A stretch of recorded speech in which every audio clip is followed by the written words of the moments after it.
You are not who you ought to be. You are what the society wants you to be. You are what your parents want you to be. You are what the church wants you to be. Where are you going to be your authentic self? You say the power of the word. This word is dangerous. With this word you can heal, with this word you can damage. It is critical when you are engaging with the young ones to be mindful of what we are saying to them. To be mindful of what we are saying to them.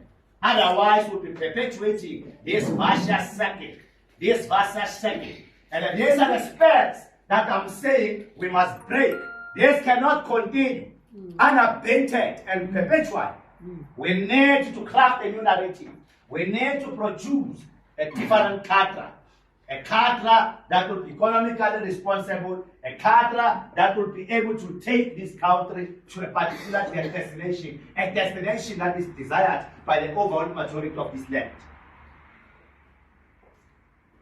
It ought to stop, but for it to stop, it must start with us. Yes, by embracing what I call transformational vocabulary.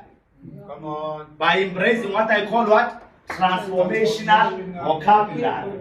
In other words, what do I mean by that? In your vocabulary, only empowering words should exist. Come on. That's what the Bible says.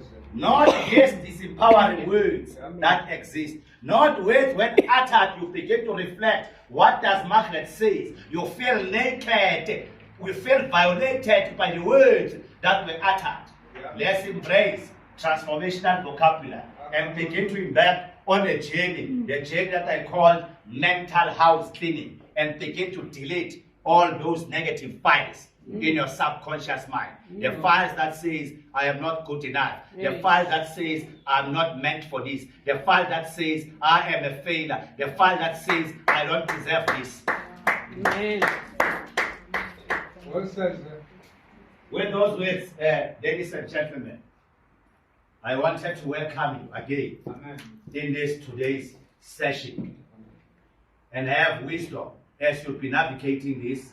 This is the last day of this training of the lead providers, where you'll now get deeper on how do you package these level sessions, how are you going to implement it, and in a very fun manner where you can be able to reach the target and so forth.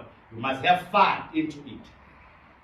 So I'm welcoming you so that you can zoom into these things and begin to think creatively. Because as a facilitator, you ought to be creative. Yes, sir.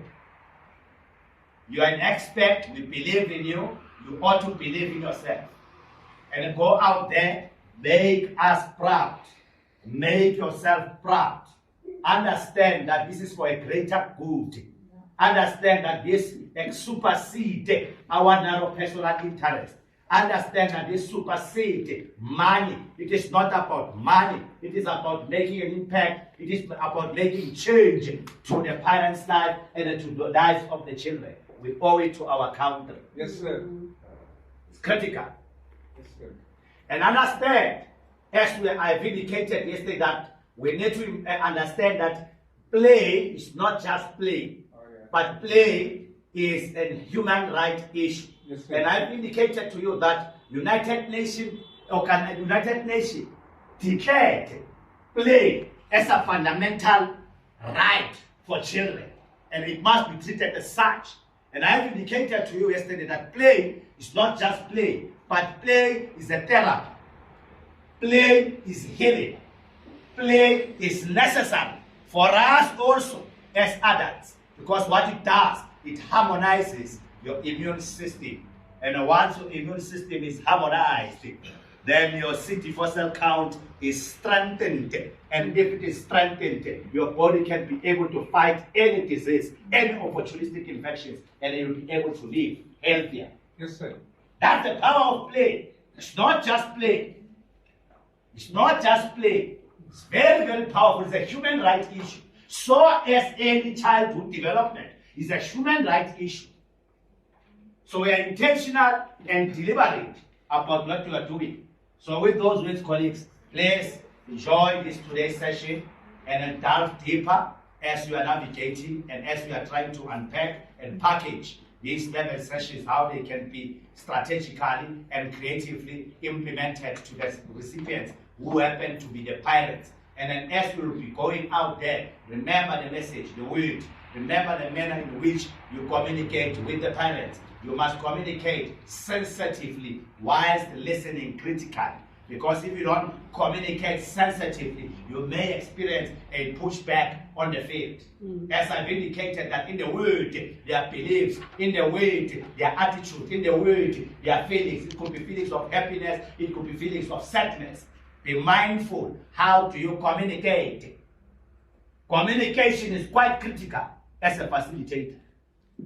Because if you are not communicating properly, you might not be well received. The communities out there, they may be hostile towards you, and that would constitute a serious risk in the implementation of this project. Communication is key. Communication is key. Communication is key. Don't go with the attitude there, right and wrong type of an approach. Go there that we are going to learn with them together.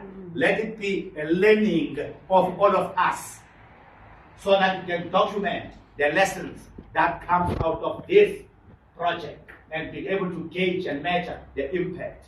Because I'm obsessed about what? The impact. I'm obsessed about what? The impact. If an intervention, it does not have an impact, then that is tantamount to wasteful expenditure.